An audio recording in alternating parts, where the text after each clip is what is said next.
Hello YouTube, it's Matt, and I'm back for maybe an 11-month review of the Bontrager Aeolus Pro 37 wheels.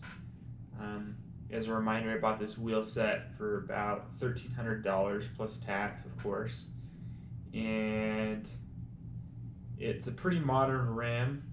Got a 21 internal width, I believe, and a 25 outer width.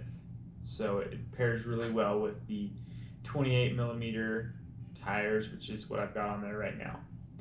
So a couple people have commented on my original unboxing video and wondered about how it's all worked out, how everything is working at this wheel set. So I'll just say a little bit about the tubeless setup. The Bontrager comes with these snap-in inserts.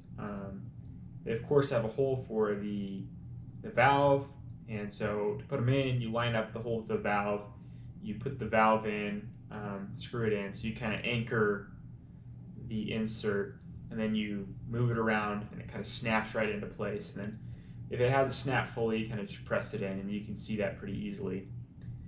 And that's how Bontrager sets up their tubeless. And I'll just say this about the tubeless capabilities. I can inflate a tire on this rim with the tubeless strip from Bontrager with a floor pump, and it will hold pressure for days. With this setup, the tubeless sealant is truly just to seal punctures. It's not so much to seal the air in. And of course, in the case of a puncture, it's about sealing the air in. But I guess it's not so much about a base seal. So the rim strip on here, very, very good. I've had two types of tires, and both of them have pumped up easily with the regular floor pump. And yeah, I've worked on other tubeless setups, and none of them worked as well as the Bontrager one. So I would say if you want to do tubeless, this Bontrager wheel set is a great one to start with, because, well, maybe it's a bad one to start with because anything else is kind of second rate to what they've done. I've used a Hutchinson Fusion 11 Storm tire, and I'm using a Maxxis Padrones. I don't know if you can see that. TR with the silk shield.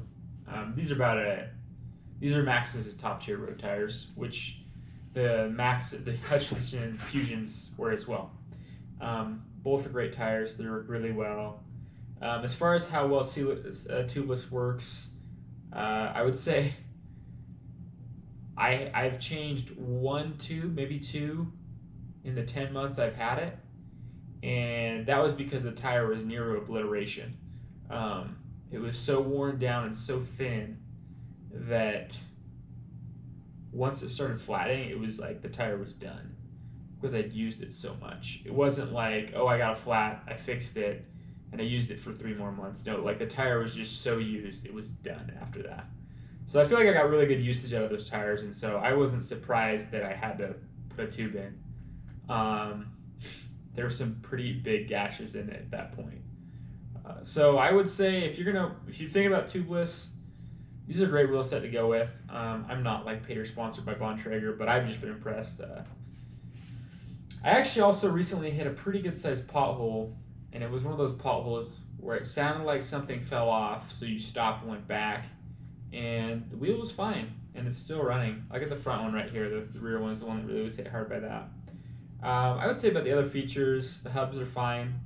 The rear hub is Bontrager shell, but 350 internals and 18 ratchet, star ratchet. So not an amazingly quick pickup.